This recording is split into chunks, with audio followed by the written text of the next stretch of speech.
नमस्कार, शख्सियत में आप सभी का स्वागत है। आपके साथ मैं हूं मेघा कौशिक। दर्शकों, आज हमारी खास शख्सियत हैं प्रेम भंडारी जी। प्रेम भंडारी जो राना के अध्यक्ष हैं, समाज सेवी हैं। बहुत बहुत स्वागत है सर आपका। Thank you. प्रेम भंडारी जी के बारे में सबसे पहले शुरुआत में सिर्फ 2 लाइनों से करूंगी और उसके बाद वो बताएंगे कि ऐसा कैसे हुआ, क्योंकि प्रेम भंडारी जी ने हाल ही में एक 12 मिनट का भाषण दिया और 12 मिनट के भाषण से वो 12 करोड़ जो है इकट्ठे करते हैं। हालांकि प्रेम भंडारी जी समाज सेवी है, राना के अध्यक्ष है, लगातार प्रवासियों के लिए कार्य कर रहे हैं। राजस्थानी प्रवासियों को वो लगातार उनके बीच में कार्य करते रहते हैं, तो वहीं दूसरी तरफ राजस्थानी भाषा के लिए भी कार्य कर रहे हैं। और हाल ही में अब जब मिनट्स प्रोग्राम शुरू हुआ है तो उस पर भी उनका कार्य निरंतर जारी है। सर, आपके कार्य लगातार 12-13 वर्ष से ये जारी है, लगातार आप राजस्थानी भाषा पर कार्य कर रहे हैं और राना के अध्यक्ष बने हैं तो प्रवासी राजस्थानियों के लिए भी करते रहते हैं। सबसे पहले तो आपसे यही जानना चाहेंगे कि 12 मिनट में आपने 12 करोड़ इकट्ठे किए, ऐसा किस तरह का भाषण था ये? नहीं, ऐसा कोई विशेष भाषण नहीं था। ये अप्रवासी राजस्थानियों का अपनी मिट्टी के प्रति लगाव है। और आप देखें कि जब हमारे जयपुर फूड के संस्थापक पद्म भूषण डी.आर. मेहता साहब आए हुए थे, वहाँ पे जयपुर फूड के कार्यों को प्रदर्शित किया गया। और उसके बाद में जब लोगों से अपील की तो आप एक तो जयपुर के डॉक्टर राजेंद्र बंसल हैं, वो 4 करोड़ रुपए से अपने माता पिता की स्मृति में एसएमएस में लाइब्रेरी बनवा रहे हैं। तो बात ये नहीं है, अप्रवासी राजस्थानी राज्य के आर्थिक विकास में भी भागीदार बनना चाहते हैं। राजस्थान के सुख दुख में, चाहे वो चैरिटेबल कॉज हो या कोई भी बात हो, तो उसमें भागीदार बनना चाहते हैं। यही कारण है कि उस भाषण के बाद से करीबन 7-8 करोड़ तो ऑलरेडी रिलीज हो चुका है और भी होगा। सर, आप देखिए, क्योंकि आप लगातार कार्य कर रहे हैं वो हर कोई जानता है, लेकिन इससे पीछे थोड़ा सा हम चलते हैं। जोधपुर में आप जन्मे और अमेरिका आप गए। अब अमेरिका आपको ज़्यादा अच्छा लगता है या जोधपुर? देखें, बड़ा डिफिकल्ट क्वेश्चन है, पर हकीकत तो ये है कि जोधपुर अच्छा लगता है। जोधपुर मेरे हृदय में है, राजस्थान मेरे हृदय में है, और इन सबसे पहले मैं भारतीय हूँ तो भारत मेरे दिल में धड़कता है। अमेरिका लगभग सर गए हुए कितना समय? 34 साल। 34 साल हो गए। 34 साल में जब आपको जोधपुर की या राजस्थान की याद आती है, किस तरह से आप फिर रिएक्ट करते हैं, या क्या कितने समय में आप आते हैं? नहीं, मैं याद आने ही नहीं देता हूँ। मैं साल में 5-7 बार आ जाता हूँ, और कोविड की वजह से थोड़ा आना जाना कम हुआ है। बाकी मैं तो आता ही रहता हूँ। अभी 1 महीने पहले भी आया था, अभी फिर आया हूँ। लेकिन 34 साल आप अमेरिका में रह रहे हैं, 34 साल से। इस सफ़र के बारे में जानना चाहेंगे, कैसे आप अमेरिका गए? मेरे एक बहन की शादी 1977 में हुई थी, तो उसी के अंदर हम सारे ही भाई बहन वहाँ चले गए। और आप देखें, मेरे परिवार में एक्सटेंडेड फैमिली की अगर आप बात करें, मेरे सिस्टर और हमारी, तो लगभग 100 लोग अब तक न्यूयॉर्क में होंगे, अमेरिका के अन्य शहरों में होंगे। मेरे को छोड़ के सबने अमेरिकी नागरिकता ले ली है। इसमें मेरी पत्नी, मेरा पुत्र, मेरे पुत्रवधू, सारे मैं अभी तक भारतीय हूँ। सर, लेकिन ये भी बड़ी बात है, देखिए 34 साल से आप वहाँ पर हैं। एक ऐसा जनरली होता है कि लोग नागरिकता ले लेते हैं, या जब अमेरिका में जाते हैं या विदेश में जाते हैं तो वहीं के होकर रह जाते हैं। आपके दिल में ये जोधपुर राजस्थान कैसे बसा है अभी तक? नहीं, बस आई डोंट नो, बस I am an Indian, I want to die as an Indian. Green card पे हूँ, बाकी पूरा परिवार है ही वहाँ की नागरिकता लिया हुआ, तो मिट्टी के प्रति लगाव समझ लो। जी, बचपन में पढ़ाई लिखाई सब राजस्थान जोधपुर? हाँ, राजस्थान जोधपुर से हुई। सिविल सर्वेंट बनना चाहता था, और शुरू में जब अमेरिका पहुंचा तो कई साल शुरुआत में ये बड़ा ख़राब लगता था कि वहाँ होते तो सिविल सर्वेंट बनते, आईएएस होते, आईपीएस होते। फिर जो स्थितियाँ देखी इन अधिकारियों की, जो अब तक देख रहा हूँ, तो लगा कि ईश्वर ने बहुत अच्छा किया कि वहाँ भेज दिया, क्योंकि ये पोस्टिंग पाने के लिए जो करते हैं ये मुझसे होता नहीं। तो मैं आपके या तो आईपीएस होता तो ट्रेनिंग सेंटरों में पड़ा होता, और या ओटीएस में होता तो काम कर नहीं पाता। तो अच्छा है, अमेरिका चला गया और वहाँ बैठ के सेवा कर रहा हूँ। लेकिन सर, आप अभी भी लगातार राजस्थानियों से जुड़े हैं, प्रवासियों से जुड़े हैं, और यहाँ राजस्थान से भी जुड़े हुए हैं। किस तरह से कार्य कर रहे हैं? मैं सिर्फ राजस्थान से नहीं जुड़ा हूँ, मैं 4 करोड़ अप्रवासी भारतीयों से जुड़ा हुआ हूँ। एक रेडियो नाम की संस्था है, rescuing every distress Indian overseas. इसके संस्थापक और चीफ पैटर्न हैं ज्ञानेश्वर मूले, श्री ज्ञानेश्वर मूले एनएचआरसी के मेंबर हैं, नेशनल ह्यूमन राइट्स के, और विदेश मंत्रालय में सचिव थे। तो हमने जब 2016 में एक कैंप किया मऊ के अंदर, जयपुर फूड का, देश के यशस्वी प्रधानमंत्री श्री नरेंद्र भाई मोदी साहब ने उसका शुभारंभ किया था, बाबा साहब भीमराव अंबेडकर की 125वीं जयंती के उपलक्ष्य में था। तो वहीं पर हमने ये तय किया कि एनआरआईज़ की समस्या के लिए एक संस्था होनी चाहिए, और इस संस्था का निर्माण हुआ। और तब से विश्व भर में फैले हुए ना केवल राजस्थानी, बल्कि जैसा मैं कह रहा हूँ आपसे, हम 4 करोड़ हैं पूरी दुनिया में, तो इनकी समस्याओं के लिए भिन्न भिन्न देशों में सरकारों से बात करते हैं, इनकी समस्याओं को समाधान करते हैं, ठीक है प्रयास करते जी हैं। सर, समस्याओं को भी जानेंगे, लेकिन ये जानना चाह रहे हैं, जैसे आपने कहा कि बहुत सारी समस्याएं होती हैं इन प्रवासी भारतीयों की, आप जब वहाँ पे गए होंगे आपको भी इसी तरह की समस्याएं नजर आई होंगी? नहीं, जब विदेश में तो वहाँ एक सिस्टम काम करता है, तो वहाँ इतनी समस्याएं नहीं हैं। आप मेहनत करो ईमानदारी से तो आप देखें आपको सक्सेस मिलकर ही रहेगी। यही कारण है कि आज अगर अमेरिका के अंदर हिंदुस्तानी डॉक्टरों को निकाल दें और हिंदुस्तानी नर्सों को निकाल दें वहाँ से, अमेरिका का हेल्थ सिस्टम ठप हो जाएगा। तो वहाँ एक सिस्टम काम करता है और लोग वहाँ मन लगाकर मेहनत से काम करते हैं और सफलता अर्जित करते हैं। सर, आपने राजस्थानी प्रवासी राजस्थानियों के लिए काम करने के लिए सोचा, ये आपके मन में विचार कहाँ से आया? देखिए, मैं छात्र राजनीति से जोधपुर यूनिवर्सिटी से जुड़ा हुआ था। शुरू से ही मैंने देखा है, मेरे घर में मेरे पिताजी, मेरे दादाजी, दादी जी, तो ये संस्कार हमें परिवार से ही मिले हैं कि एक दूसरे की मदद करनी चाहिए, और अगर मदद नहीं कर सकें और हम काबिल हैं तो ये तो बहुत ही बुरी बात है। समाज में फिर संतुलन कैसे रहेगा? हमें एक दूसरे की मदद करनी चाहिए। तो बचपन से ही ये एक आदत रही है कि जितना कर सकें उतना करना चाहिए, प्रयास कर रहे हैं।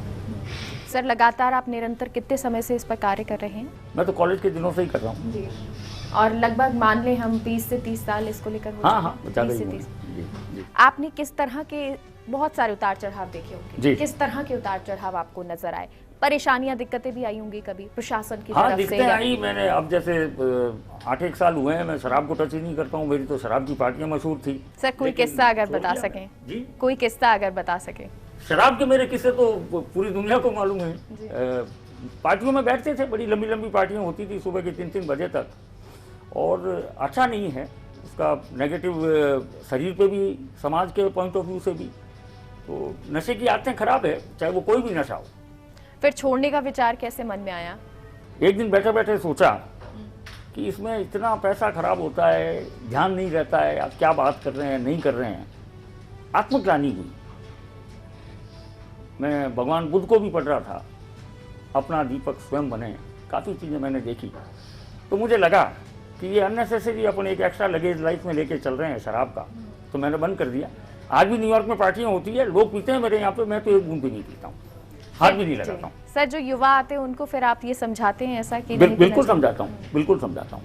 सर, ऐसे ही आपने कहा 3 साल से आपने जो है पान मसाला या इन चीज़ों को छोड़ दिया है, लगभग 3 साल हो गए, लेकिन उससे पहले आपको कभी ये विचार आया मन में कि नहीं छोड़ देना चाहिए, या नहीं छोड़ पा रहा हूँ?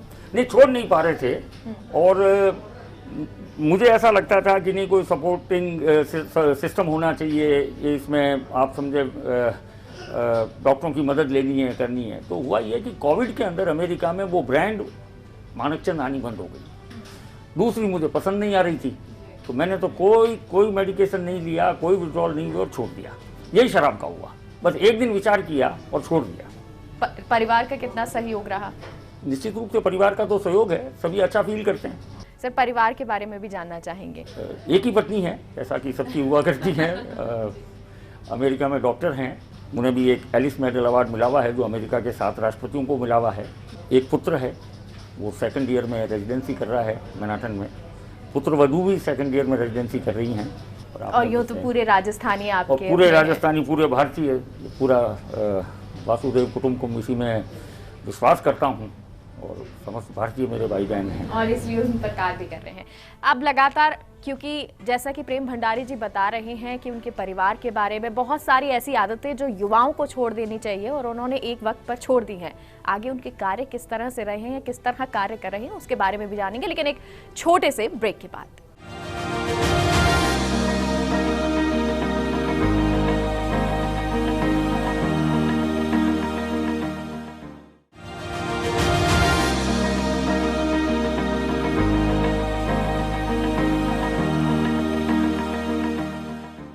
ब्रेक के बाद एक बार फिर से आप सभी का स्वागत है और आज हमारे साथ राना के अध्यक्ष समाज सेवी प्रेम भंडारी जी मौजूद हैं। प्रेम भंडारी जी, आप राना के अध्यक्ष हैं, लगातार राजस्थानी प्रवासियों के साथ कार्य कर रहे हैं, उनके लिए कार्य कर रहे हैं।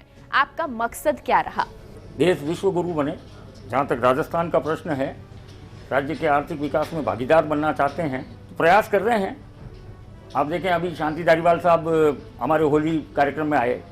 यहाँ एक बात जरूर कहना चाहूँगा कि ये एकमात्र मंत्री हैं जो, मंत्री तो यूडीएच के रहे होंगे, लॉ के, टूरिज्म अभी भी यूडीएच है, पर ये विश्व भर में फैले हुए राजस्थानियों के एनआरआई मंत्री हैं। ये बहुत पॉपुलर हैं। आपने अभी इस वाले कार्यक्रम में भी सुना होगा, देखा होगा। इससे पहले भी 2009 में इन्हें राजस्थान रत्न दिया गया। कैलिफोर्निया में रात को 1:30 बजे जब प्लेन लैंड हुआ तो वहाँ पे 100 से अधिक लोग इन्हें रिसीव करने के लिए थे। धारीवाल साहब को बड़ा स्नेह मिलता है। सर, क्योंकि आप देखिए इतने टाइम से जुड़े हुए हैं, बहुत सारे किस्से भी आपके पास होंगे जो कुछ हंसाते भी हैं, कुछ इमोशनल भी कर देते होंगे। एक आध किस्सा आपसे जानना चाहेंगे। देखिए, आप इतने किस्से हैं, मुझे समझ में नहीं आ रहा है कि मैं किन किस्सों की बात करूं। लेकिन हाँ, ये बात पक्की है कि कोविड ने हमें सबको ये सोचने के लिए मजबूर कर दिया है कि जो हम ये एरोगेंस रखते हैं कुछ काम का नहीं है। आप देख रहे हैं कि लगातार, आप पिछले कुछ समय में भी अगर देखेंगे तो 58 साल का, 63 साल का, 27 साल का, 45 साल का इमीडिएट एक एक्सरसाइज करते हुए जिम के अंदर और हार्ट अटैक होता है और आप दुनिया छोड़ चले जाते। इस अहंकार का कोई अर्थ नहीं है। मैंने आपसे खुद कहा, मैं खुद बड़ा इस ग्रस्त था इस अहंकार से। आप यहाँ पर देखते हैं, मैंने बड़ी रिसर्च कराई कि ये जो सिविल सर्वेंट होते हैं ये इतने अहंकारी क्यों होते हैं। मैंने बड़ी रिसर्च करी तो इसमें 2 तरह के लोग मैंने पाए। एक तो वो जो इतने ईमानदार हैं कि उन्हें उस बात का ही नशा है, एरोगेंट हैं, लेकिन गरीबों के प्रति, उनके कार्य के प्रति वहाँ एरोगेंस नहीं है, काम कर देते हैं। तो एक तो होता है ईमानदारी की एरोगेंस और नशा, लेकिन उसमें ज़्यादा नुकसान नहीं होता है क्योंकि वो बदमाशों के साथ ही ये सब करते हैं, आम आदमी की तो सुनवाई करते हैं। दूसरा ये होता है कि आप जैसे ही आप प्रोफेशन ख़त्म नहीं होता उससे पहले तो आपके पास करोड़ों हो जाते हैं। आप समझ रहे हैं। आप अभी कम से कम मैं बीएल सोनी साहब को साधुवाद दूंगा कि उन्होंने तो पूरे देश में एसीबी को एक अन्य तरीके से परिभाषित कर दिया। और प्राउडली मैं ये कह रहा हूँ कि हमारे राजस्थान की एसीबी ने जो मिसालें कायम की, एक आईएएस अंदर है, एक आईपीएस अंदर है। अब ये और बात है कि वो उनको चालान पेश करने की परमिशन मिलेगी नहीं मिलेगी, निकल जाते हैं।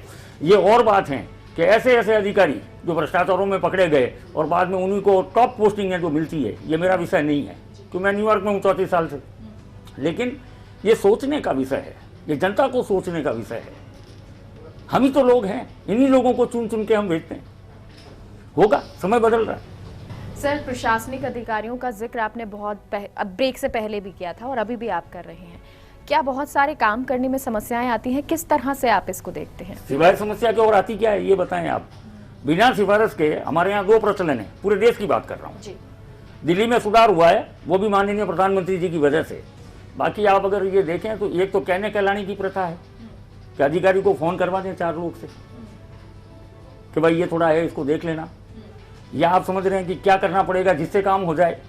मैं कह रहा हूँ बिना सिफारिश और बिना उस दूसरे तरीकों को अपनाएं, आप अपना खुद का जन्म प्रमाण पत्र ले आना म्यूनसिपलिटी से। मैं मान जाऊँगा अगर आपने बगैर किसी से कहलवाए हुए अगर ले लिया तो ये हाल है।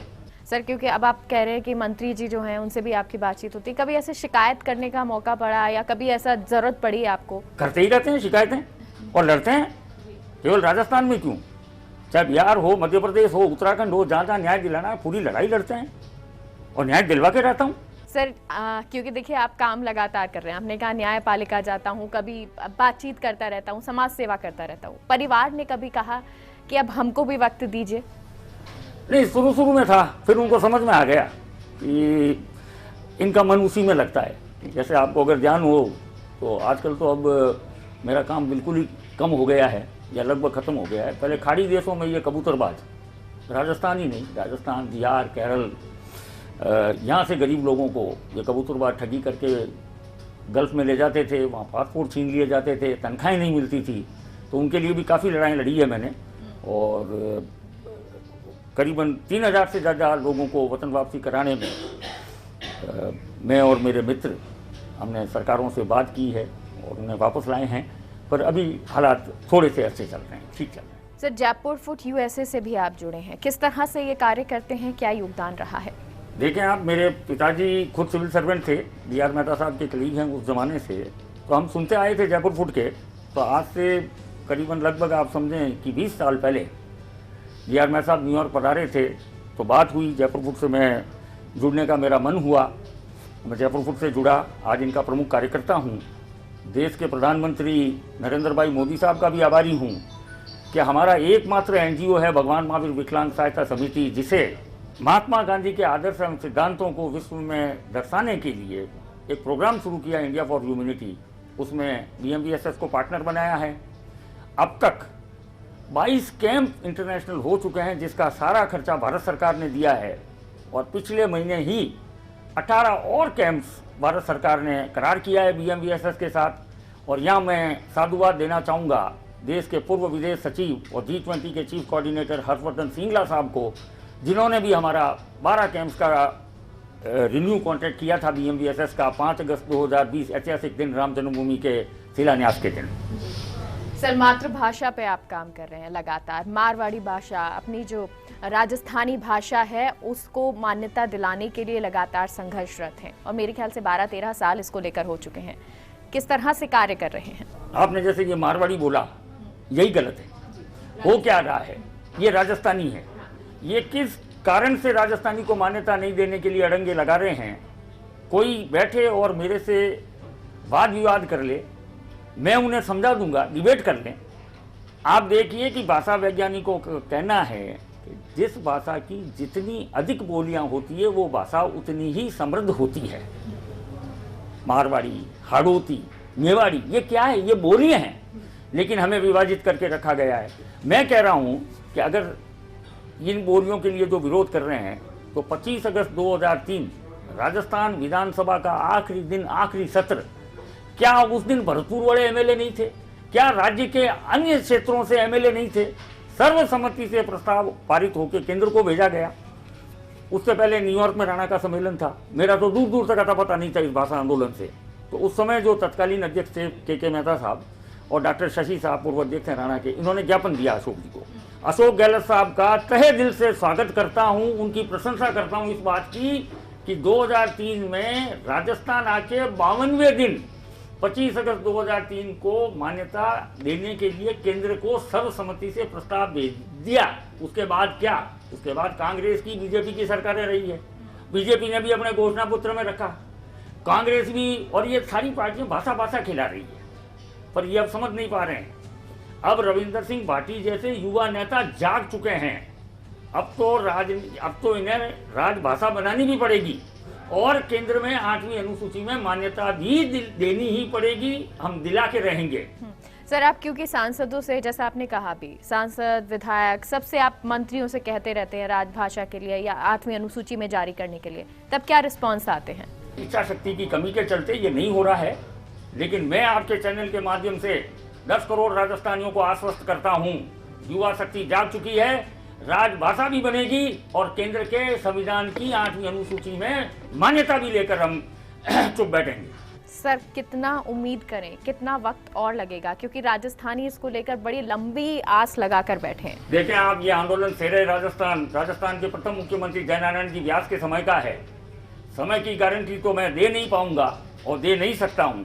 हाँ, ये गारंटी जरूर दे सकता हूं कि ये हो के रहेगा, और उसके बिना तो हम ऊपर भी नहीं जाएंगे। राजस्थानी भाषा को मान्यता दिलाकर ही चैन से बैठूंगा।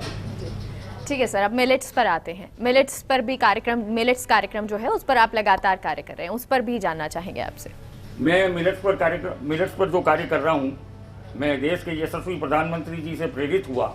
उन्हीं की पहल पर, मोदी साहब की पहल पर ही यूनाइटेड नेशन ने 2023 को इंटरनेशनल मिलेट्स ईयर घोषित किया है। अब देखो आप, ये बातें अब हमें समझानी पड़ रही है। हमारे बड़े बुजुर्ग तो उस जमाने से, आप देखें, इस मोटे अनाज को, जो हमारी समझ में नहीं था, अब आज पूरी दुनिया इसे अपनाने के लिए चल रही है। अभी राणा का जो होली कार्यक्रम हुआ, जिसमें राजस्थान के मंत्री धारीवाल साहब आए, उसमें भी हमने मिलेट्स परोसा। और अब तो एक तरह से मैं जहाँ जाता हूँ, जिस कार्यक्रम में मुझे बुलाया जाता है, मैं कहता हूँ भाई मिलेट्स की डिश होगी तो मैं आऊँगा, नहीं तो मैं नहीं आऊँगा। तो आने वाले समय में मैं ये कह सकता हूँ कि राजस्थान का जैसे बाजरा है या रागी है या इस तरह के मोटे अनाज जो हैं, ये स्वास्थ्य के लिए अच्छे हैं। जिस दिन हम कामयाब हो गए और दुनिया को ये समझा सके, जैसे छोटी सी बात मैं अपनी वाणी को विराम दूंगा जी। मेयो क्लिनिक की जो स्टडीज है या हार्वर्ड की जो स्टडीज हुई है उसमें ये कहते हैं कि अगर आप मोटा अनाज खाएं तो आंतों का कैंसर 21% की उसमें कमी हो जाएगी, हृदय रोग की संभावना 30% कम हो जाएगी। मैं नहीं कह रहा हूँ, ये मेयो क्लिनिक और हार्वर्ड की स्टडीज कह रही हैं। इंसुलिन, टाइप 2 डायबिटीज़ में आपकी इंसुलिन घटने लगेगी, और अगर आपने शुरू से अगर आपने मिलेट्स खाया तो संभावना है कि आपको डायबिटीज़ हो ही नहीं, जिसमें आज विश्व की इंडिया कैपिटल बनने जा रही है। हमारे यहाँ डायबिटीज़ के इतने केस हैं। तो मुझे लग रहा है कि ये साल खत्म होते होते पूरी दुनिया में जिस तेजी से लोग मिलेट्स को अपना रहे हैं, आजकल तो मिलेट्स के बिस्किट आपको न्यूयॉर्क में मिल रहे हैं, मिलेट्स के गोल्ड डोसे के बने हुए आपको मिल रहे हैं। और मैं व्यक्तिगत अनुभव कह रहा हूँ मेरा, कि मैं जब भी मिलेट्स के और इन प्रयोगों को कर रहा हूँ तो मेरी शुगर सुबह जो है वो काफ़ी हद तक 136 से 150 के बीच में झूल रही है। तो अब फिर यात्रा में आया हूँ तो रोज़ मिलेट्स खाना संभव नहीं हो रहा है, पर निश्चित रूप से मैं ये कह सकता हूँ कि ये कंज्यूमर के लिए, क्लाइमेट के लिए, जैसा कि मोदी साहब बताते हैं कंज्यूमर क्लाइमेट कल्टिव, तो इसके लिए ये बहुत अच्छा रहेगा और लोगों को इसे अपने आहार का हिस्सा बनाना चाहिए। सर, आप प्रवासी राजस्थानियों के लिए कार्य कर रहे हैं, राजस्थानी भाषा के लिए कार्य कर रहे हैं, मिलेट्स प्रोग्राम शुरू हुआ उस पर कार्य कर रहे हैं। आप इतना सारा कार्य करते हैं, अब एक अगर संक्षिप्त में जानना चाहें, अब आप आगे लक्ष्य क्या रखते हैं अपना? एक आखिरी सवाल है ये। राजस्थानी भाषा को मान्यता मिले, यहाँ राजस्थान में भी राजभाषा बने और केंद्र में 8वीं अनुसूची में। उसके अलावा ईश्वर शक्ति दे कि जैसे मैं प्रमुख कार्यकर्ता हूँ डी आर मेहता साहब का और विश्व भर में दिव्यांगों की सेवा कर रहा हूँ, देश के प्रधानमंत्री का आभारी हूँ कि हमें पार्टनर बना रखा है, तो ये सेवा की यात्रा चलती रहे, देश से भ्रष्टाचार मिटे और देश वापस सोने की चिड़िया बने। तो इन्हीं इच्छाओं के साथ में, और अब और बाकी कोई इच्छाएं बची नहीं है, सब अचीव कर लिया जो करना था, कभी कर लिया, बहुत पहले ईश्वर वाज काइंड इनफ। सर, क्योंकि युवाओं का आपने जिक्र किया राजस्थानी भाषा को लेकर कि वो जाग चुके हैं और युवाओं को चाहे वो शराब सेवन हो या जो इस तरह की चीज़ें होती हैं उनसे दूर रहना है, आखिर में उनको मैसेज क्या देना चाहेंगे? देखें आप, मैं मैसेज युवा पीढ़ी को यही देना चाहूँगा कि नशे की लत से दूर रहना चाहिए। मेरे वाला तरीका गलत था, जैसे शराब की पार्टी है तो एक बोतल तो मैं अकेला ही पी जाता था, या तंबाकू और गुटखे का सेवन था तो मैं खुद ही दिन में 30-30, 40-40 पैकेट खाता था। इसका मतलब ये नहीं है कि मैं युवा पीढ़ी से कह रहा हूँ कि भाई मॉडरेट तरीके से आप छोटा मोटा 1-2 पैक ले लें या थोड़ा खाएंगे, कि तंबाकू तो बिल्कुल टच ही नहीं करना चाहिए। अब कोई शराब का अगर पूरा कंट्रोल है और सोशल ड्रिंक करे तो करे, पर जहाँ तक हो सके नशे से दूर रहें और अपना करियर बनाएं। आदमी खुद अगर अच्छे से अपना करियर बनाएगा, राज्य का भला होगा, देश का भला होगा। इसी के साथ समाप्त करते हैं इस इंटरव्यू। बहुत बहुत शुक्रिया सर। तो आज की हमारी शख्सियत प्रेम भंडारी साहब, जो लगातार राजस्थानी भाषा पर कार्य कर रहे हैं और जो आज ये कह के गए हैं कि राजस्थानी भाषा को मान्यता दिलाए बिना वो मानेंगे नहीं, चुप नहीं बैठेंगे। और यही उम्मीद राजस्थानियों को भी है, प्रेम भंडारी साहब से, प्रवासी राजस्थानियों को भी है, क्योंकि लगातार वो उनसे जुड़े रहते हैं। फिलहाल हमारे कार्यक्रम में इतना ही। आप देखते रहिए फर्स्ट इंडिया न्यूज़। नमस्कार।